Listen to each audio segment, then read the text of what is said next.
हार्दिक धन्यवाद। और अब आमंत्रित करना चाहेंगे मिस्टर विशाल विवेक को। आप हैं हेम्प फाउंडेशन से। सभी उद्यमियों से कृपया कर निवेदन करना चाहेंगे अपनी सक्सेस स्टोरी जहां तक पॉसिबल हो संक्षिप्त में बताएं। धन्यवाद।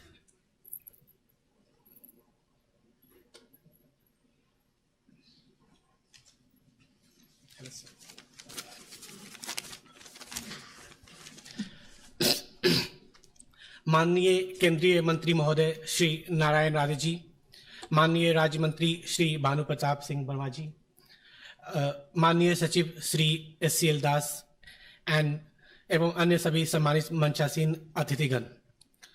माननीय मंत्री महोदय, मैं आज अपने आप को बहुत धन्य महसूस करता हूं कि मैं आज इस मंच पे खड़ा होकर आपको कुछ बताने जा रहा हूं जो एक्सपीरियंस रहा है MSME डिपार्टमेंट के साथ बीइंग एन एंटरप्रेन्योर।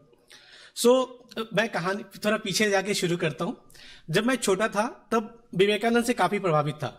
सोचता था कि इस जीवन में क्यों आया हूँ, ऐसा क्या करूँ कि जीवन सफल हो सके। फास्ट फॉरवर्ड 2019 की बात है। ऑस्ट्रेलिया में बैठा अपने देश के प्रधानमंत्री को सुन रहा था। वो कह रहे थे वक्त आ गया है कि भारत को फिर से विश्व गुरु बनाए, देश को आत्मनिर्भर बनाए, इनोवेशन स्टार्टअप करे और देश की गरीबी को दूर करे।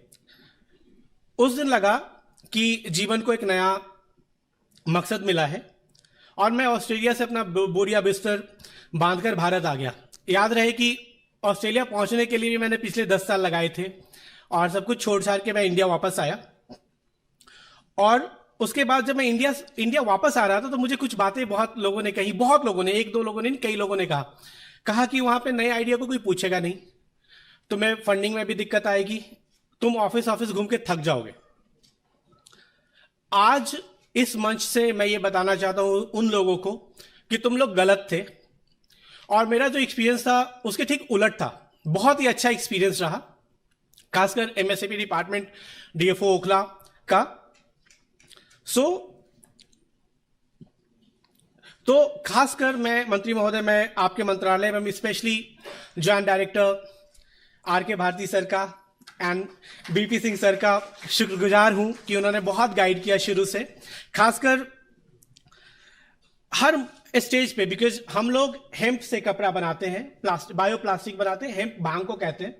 भांग से तो हमें लगा था कि भांग को कोई समझेगा नहीं, हेम्प को कोई समझेगा नहीं कि हम उससे कपड़ा कैसे बनाएंगे, बायो प्लास्टिक कैसे बनाएंगे। बस जिद थी कि चूंकि हेम्प हमारे देश का है, हर जगह पे होता है और अगर हम इससे कुछ उपयोगी चीज बना पाए तो ग्लोबल $1 ट्रिलियन इकोनॉमी में से काफी फॉरेक्स ला सकते हैं। तो हमने लॉकडाउन में पहला अपना प्रोडक्ट लॉन्च किया था, हेम्प मास्क, और सिर्फ 6 महीने में हमने 1.25 करोड़ का बिजनेस किया और कम से कम 50 महिलाओं को जिनके हस्बैंड से बच्चों की जॉब छूट गई थी उनको रोजगार दिया। और उस समय डॉक्टर भारती का बहुत योगदान रहा। बिकॉज जब भी हम कुछ कस्टम में भेजते थे कुछ भी फंस जाता था, क्योंकि हेम्प नाम होता था तो वो भांग समझ के नार्कोटिक्स वालों का फोन आ जाता था। धीरे धीरे बहुत गाइडेंस मिलने के बाद सारे पेपर वर्क क्लियर हुए एंड बाकी उसके बाद से अब कोई प्रॉब्लम नहीं आती। और पिछले 3 वर्षों में हमने लगभग 6 करोड़ का बिजनेस किया है और हम कह सकते हैं कि इंडस्ट्रियल हेम्प इनोवेशन में आज हम वर्ल्ड में लीड करते हैं। इनफैक्ट दुनिया की इकलौती ऐसी कंपनी है जो भांग से, हेम्प से सिंगल यूज बायोप्लास्टिक बना सकती है और इसकी वजह से कई सारे फॉरेन के ऑफर्स भी हैं और होपफुली हम बहुत जल्दी फॉरेन फंड भी अट्रैक्ट करेंगे। वही नहीं, बाहर के, जब मैं ऑस्ट्रेलिया से इंडिया आ रहा तो लोगों ने कहा फंडिंग भी नहीं मिलेगी। Luckily doctor Bharti, doctor BP Singh और के हेल्प से ही CGT MSE वालों ने भी फंड किया। बिकॉज मैं ये इसलिए मेंशन करना चाहता हूं कि जब हमने कंपनी खोली थी तो भांग के नाम पे कोई बैंक अकाउंट भी खोलने को तैयार नहीं था। कहते थे कि ये पता नहीं तुम क्या कर रहे हो, ये रियलिटी है सर। तो इन्होंने भी इंटरवेन किया, बैंक अकाउंट भी खुला, बाद में CGT MSE ने लोन भी दिया, बाद में फिर IIT ऑन बोर्ड हो गया, IIT पार्टनर बना। अब कहानी आगे की है। अभी हम लोग जो मेनली काम करते हैं उत्तराखंड में फार्मिंग करते हैं, वहां पे ऐसी महिलाओं को जिसके हस्बैंड नहीं है, बच्चे नहीं है, हम उनको रोजगार देते हैं और हम अभी तक कम से कम 5,000 फार्मर्स से जुड़ चुके हैं और कम से कम हमने 3 साल में 500 से ज्यादा रोजगार उत्पन्न किए हैं डिफरेंट विलेजेस में। खासकर जैसे मिस्टर मोदी कहते हैं कि पहले लास्ट विलेज कहते थे, अब उसको फर्स्ट विलेज कहते हैं। तो जैसे जहां से सरयू नदी निकलती है वहां पे एक गांव है झूनी, वहां पे कम से कम हमने कम से कम 50 फैमिलीज को रोजगार दिया। जो लास्ट गांव है आज भी वहां पे रोड नहीं जाती, बट हमें संतुष्टि मिलती है कि अगर हम आके वहां पे कुछ कर रहे हैं। तो अब मेरी कुछ गुजारिश है सर, बिकॉज हेम्प सुन के या भांग सुन के बहुत लोग को लगता है कि ये क्या बातें कर रहा है, बट भांग हमारे देश से दूसरे देशों में गया। आज वहां उन्होंने 1985 में यूएन के प्रेशर से हमारे इंडिया में बैन करा दिया।